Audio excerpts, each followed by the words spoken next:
Here I am in the docks, and as you can see, there's an awful lot going on. This ship has just come in from Germany, carrying all sorts of imported goods from Germany, and this motor which has come in from Denmark, and it's going to be used to dry out pilchards in St. Helena Bay.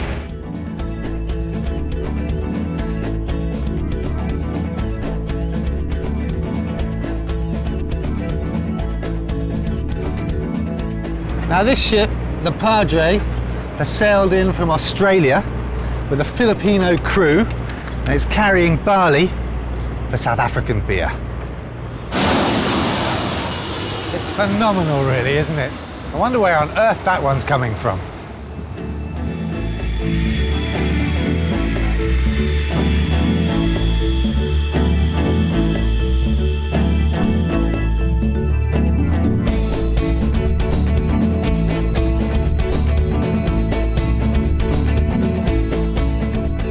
Every second of every day, all around the world, trade, international trade, is going on.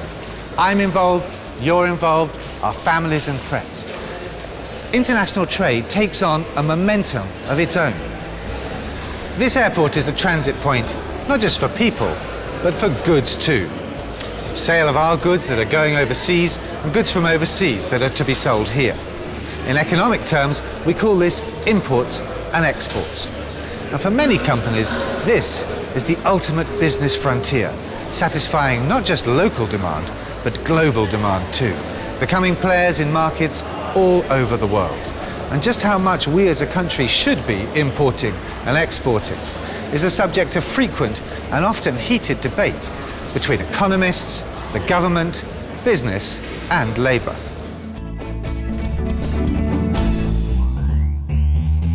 So what is international trade? Well, it's the importing of goods and services and the exporting of goods and services.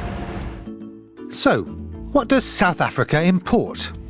Clothes. We import food, oil. Furniture. Those are imported goods, physical things. But what about imported services? Engineers. I know we import banking expertise from England. Medical specialists. We export fruits and vegetables, wine. Gold. Yes, and our list of imports gets longer by the day. And this is one of our most important exports, tourism. And we don't even have to ship it. Foreign importers come all the way here to collect. It may seem obvious, but why exactly do countries trade with each other? To explain why countries trade, we must look at a little economic theory. The first concept we'll consider is called the theory of absolute advantage. If a country has the absolute advantage in the production of a good or service, it means it's the most efficient producer of that product. In other words, if all countries use the same inputs in their production process, this country would be able to make more, better quality products than all the others.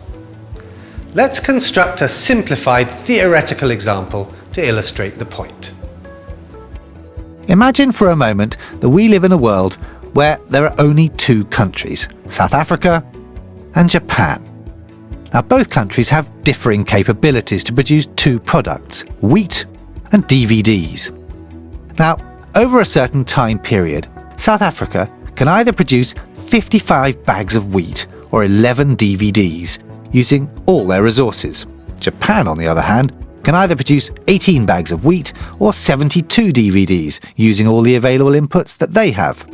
So, knowing that each country must choose how to allocate its resources between the production of these two goods, does it make sense for South Africa to produce any DVDs? The answer is no.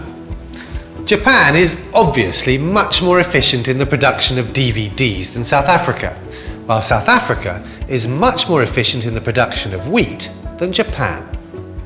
But both countries need both products, so it makes sense for South Africa to provide Japan with South African grown wheat in exchange for DVDs made in Japan.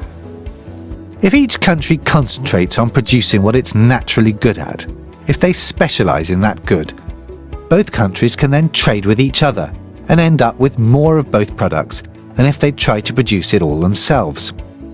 The consumers in both countries also benefit because they will be buying products made by the most efficient producer.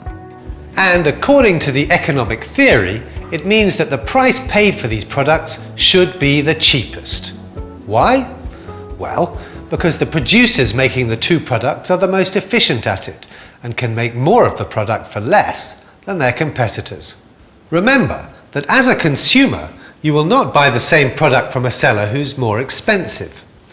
So the economic principle of absolute advantage is that you should specialize in the production of something that you're good at making.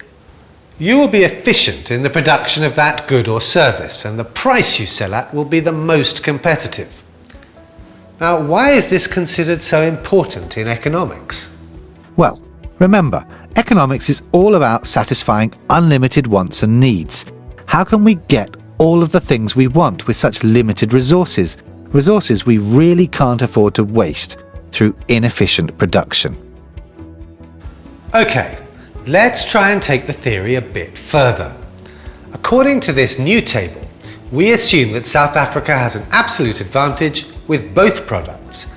It can efficiently produce either wheat or DVDs. Looking at this new data, it would seem that there is no longer any reason for trade between these two countries. But this is not quite true. Let's see why. Remember that each country must decide how to allocate its resources. In a simplified example, we'll say that if South Africa concentrates all of its resources on DVD production, it can make 8 DVDs. But this means losing out on the wheat. And if they focus all their efforts on wheat production, they can produce 40 bags, while sacrificing any DVD production. The best way to help South Africa decide how to allocate resources is to calculate how much it costs to make one DVD. Comparatively, how much wheat does South Africa have to give up to make one DVD? It's not too tricky. Divide 40 by 8, which gives us 5. So for each DVD we produce, we could have grown 5 bags of wheat. In other words, each DVD we make costs South Africa 5 bags of wheat. Now, over in Japan, if they choose to produce 4 DVDs, they can't produce any wheat because of their limited resources. And if they focus on just producing the 8 bags of wheat, there's nothing left for DVD production. Doing the maths, 8 divided by 4, we can see that it will cost Japan 2 bags of wheat to make one DVD. So, comparing the cost of production in both countries, South Africa has to give up 5 bags of wheat for each DVD it makes, while in Japan, it only costs 2 bags of wheat to make one DVD. So DVDs cost more in terms of bags of wheat given up in South Africa than they do in Japan.